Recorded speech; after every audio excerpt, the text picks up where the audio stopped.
Miss Hua. My pronounce is she, hers. I am a transgender woman, and I just hope that it is not the first time for you to see a transgender person or talk with one. Just very hope for that. In our hometown. That's very good. Then I don't have to give you a little bit of background what LGBT facing. So which is good, but feel free to ask me questions if my presentation not cover any of your curiosity. I am really open, so ask me any question you may have after the presentation or during the presentation as well. I believe that you went to the this morning you have a site visit, and during your site visit there was the broadcasting inviting the LGBT folk to talk about policies that each of the party have.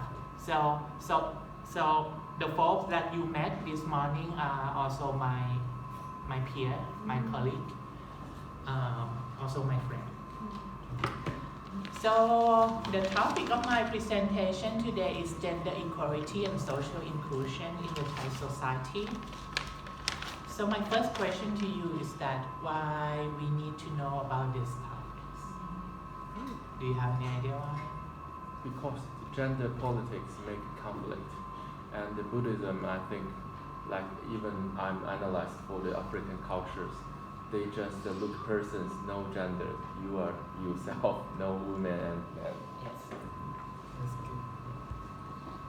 All the answers are the right answer, so feel free to share your thought. Any other thought? Feedback? Responses? Alright. If you don't,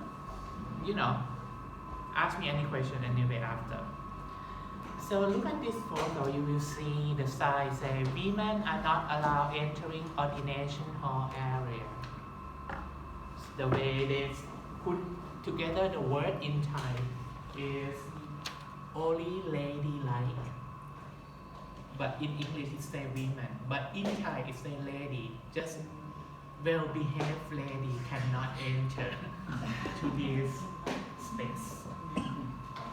So this is why we are here to talk about gender equality and social inclusion. And this happened in Thailand. This temple is in the north of Thailand. And I think they still have this side. Because a lot of times people believe that being women, you have the period. And the period equal as dirty substance. So that's why they are not allowed in the space of holy space in the Buddhism. So this one photo. My question is, how open is the Thai society open to gender equality, women, other gender diverse people, for example LGBT and plus. Because we're not right now, this day, we're not talking about gay, lesbian, bisexual, transgender anymore. There's so many identities that we never know of. So we have a person identified as non-binary, a person identified as intersex, a person identified as transgender, non-binary, pansexual, asexual. So we cannot keep up with the word. But the key of this is to respect every single one of them. Another part. So a lot of time when we talk about social inclusion, this question comes up in my mind. So we talk about how long ago are we talking about LGBT people? And if you see this photo on one of the temple wall, on the wall in one of the temple. This is the photo of basically two women assuming lesbian. Which temple is it? I can't even remember. I copied this online. but you will see a lot of this kind of photo of homosexuality are a part of the wall on the temple. Not just this photo, but a lot of them.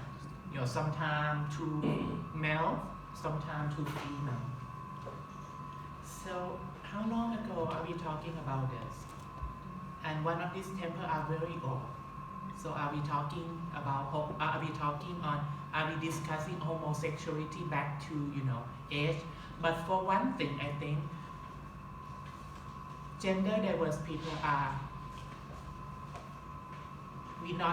this is not the present topics for discussion.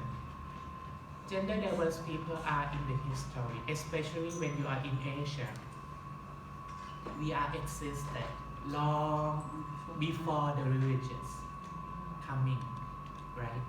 And for some reason, religious is the reason to erase all of these identities from the community, from the local context, from the societies.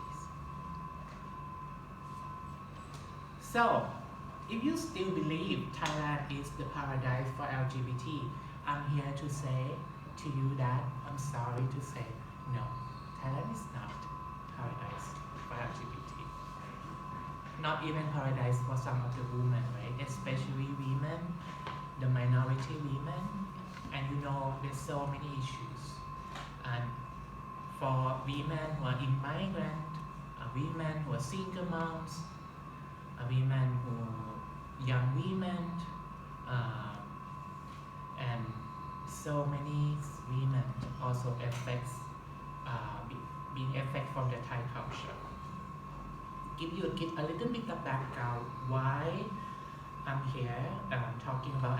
Mainly, I'm just going to focus my talk around LGBT. That's a part of my work, so you know I'm more comprehend on this. This is the figure from the World Bank Thailand in 2017. I think it's 2018. Maybe I'm wrong, but 2017, 2018. So they do the surveys asking LGBT and cisgender female and males about their economic inclusion. So the result of the survey show that 77% of transgender respondents said that their job application were refused because of who they are. 77%. That means every time when a transgender person looking for a job, 3 out of 4, 3 of them were rejected from the application process. The other one may be lucky, but then when they go to work, when they get a job, being promoted for something in the better position is still a question. For gay person, it's 50-50, right? It's 48%, and lesbian is 62.5%. So this is the figure. Giving you a context of the family, there is a survey actually, but this is the, like, you know, when you ask people in the Thai society, they always say, oh, I welcome, you can be whoever you are, that's cool, you can be LGBT. But the thing is that you cannot be a part of my family. You can be whoever you want, but not in my family. And this survey actually, this survey from the UNDP actually confirm this belief, because you know when you ask Thai people about how acceptance you have for LGBT people, they say, oh, it's a high percentage. But then when they switch the question to what if this LGBT are a part of your family, the percentage of acceptance are dropping. So this just confirmed. Another survey is in school, they say that 41% of LGBT people reported being discriminated against when they were students, and 61% of transgender women. So quite high in the Thai education system. I have this one video, but I'm not going to open to you. And actually, you can find this video online. There is the subtitle in English talking about how the Thai institution discriminated against LGBT people. So, you know, when you take a look at this video, it just shows you that Thailand is not the country you think they were for LGBT people. So I'm just going to script this just to leave some time for us to ask questions. So, talking about social inclusion, how are we going to include people? That's the question. And I think the first step is to recognize the languages that this group of people use. I think languages is the basic knowledge that we can acquire wherever we are, you know, either online or talk with one person or, you know, reading. So, and especially now that we're not only talking about LGBT, we have IQNA, PA, so a lot of identity. How are we going to comprehend all of this? You know, I think my first advice is just ask the person. You know, when it comes to, you know, talking with a person, you just ask them how they identify, what pronouns they use, and respect all of that, and just use the pronouns that they use the name that they prefer, not prefer, but choose, use the identity that they think they are at that moment. But just be mindful that when you meet this one person, one day they may identify as queer, but in the next 5 years you see this same person again. They may not be queer anymore. They can be transgender women, they can be non-binary. So gender identity is fluidity, and this is something that we have to keep in mind working with LGBT people. We're not going to stick with only identity that they tell us at that moment, but in the next 5 years or 10 years, they may change. And that happened. So is that not a form of being confused about gender? Is it that the person is confused or trying to confuse members of the society? I think when we ask about confusion, who confused? That's my question. The LGBT person confused about their identity? No, they're not. They know who they are. But the rest of the society just don't understand because we never use these languages. There is none spaces in the society that teach us about this LGBT, gender identity, sexual orientation.